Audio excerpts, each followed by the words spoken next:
How to check delivery status Instacart. Hi everybody, welcome back to our channel.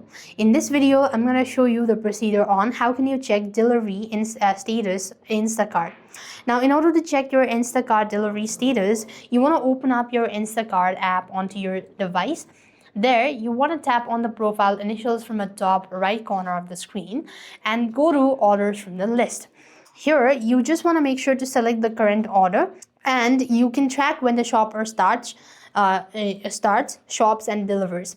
You could just go ahead and tab See Shopped Items to view found items, replace, and refund as well. And you could also use the chat link in the app to communicate with the shopper as well. Next, you could also view the driver's route and estimate time of arrival as a live map as well. And this is how you're supposed to check delivery status in Instacart. I hope the video was helpful. Make sure to like, share, and subscribe. Thank you for watching. See you in a next video.